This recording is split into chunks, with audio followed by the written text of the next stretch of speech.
Hey, what's up everybody? Today I'll be reviewing the Star Wars The Black Series 6-inch scale Chewbacca figure. And first off I want to talk about the weapon. First of all, the weapon is extremely hard to get into Chewbacca's hands.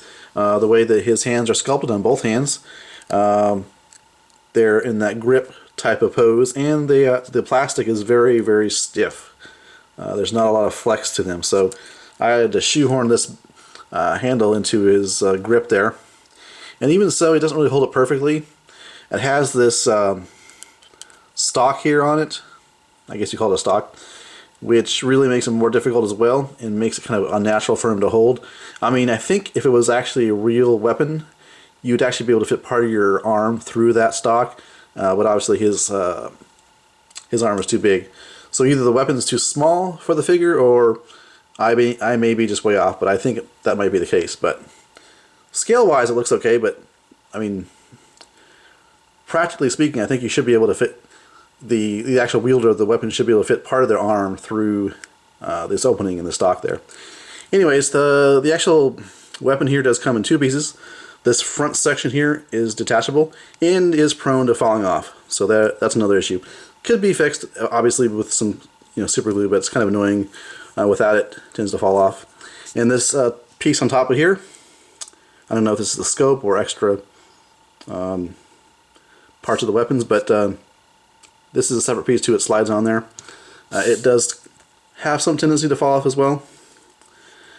So the weapon I'm not too impressed with, but it does, it's necessary to have it with a figure to complete the figure, the look of the figure of Chewbacca.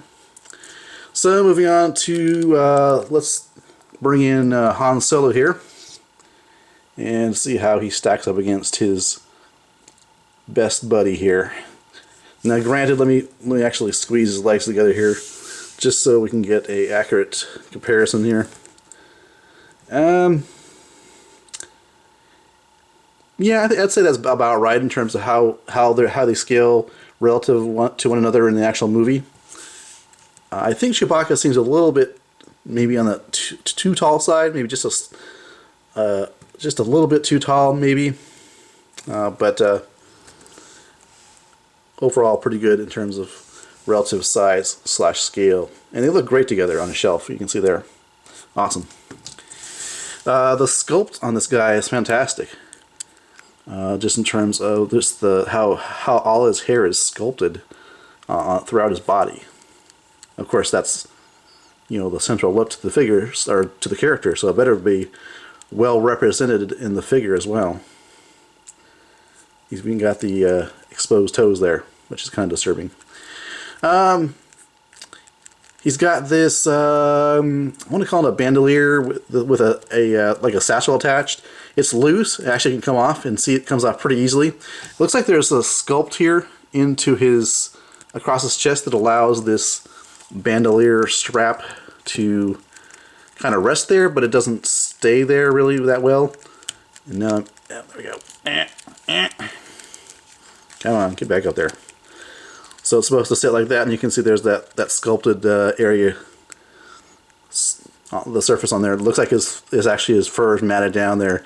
So I'm tempted to super glue it, but then if I ever want to remove it, then that causes problems. So I don't know, I'm not sure. But in terms of how it looks great. Really cool. So articulation for Chewie here. This is his whole head. I mean, the head sculpt obviously, but then there's the hair that actually is part of the head sculpt, and so you've got articulation there. Whoa! Didn't mean to do that. As you can see, it's a ball joint. Shoulders. There is no bicep swivel or joint of any kind. Then there's the joint here at the elbow. Same thing as the wrist. You don't really have, even though there's a hinge built into the wrist, there's not a lot of movement there because of the sculpted plastic around his wrist, which is a hard plastic. So really, the usable articulation you have really is just rotation, even though there's a hinge that allows, or would allow, the wrist to go in and out. What's really cool is there's 2 points of articulation on the torso. You've got sort of the ab articulation here, And then I would argue this is like the waist articulation there. So really cool. Legs, of course, would go like that. On my figure's left leg, I actually stressed the plastic. This joint is too tight, so let me demonstrate the articulation over here. About a 90-degree bend there, and then got some pivot there, and just a little bit of forward and backwards. Again, this plastic here that's covering his ankle is a stiff plastic, so it's not really pliable, and so really, technically it kind of limits articulation. Not as much to the degree on the wrist, but still it does provide or hinder the articulation just a little bit. So overall, how he looks in package and in person, he looks extremely tall. He looks almost disproportionately tall, really thin looking, tall and thin. I think what it is not so much his legs, but his torso is really long. Like his torso, from like his neck, the base of his neck, to about the waist here, well, I kind of take that back, because if you consider the fact that his waist is here, really this is still a torso, but still that's a long torso, a long narrow torso. And if you count this part here, then you got really a really long torso. My point is, that I'm trying to make here is, in person, Chewbacca looks extremely thin and tall, more so than even I would imagine the figure should be. But you can see, just eyeballing this casually, they look perfect together in terms of scale. I still think Chewie is a bit too tall. What do you guys think? I don't know.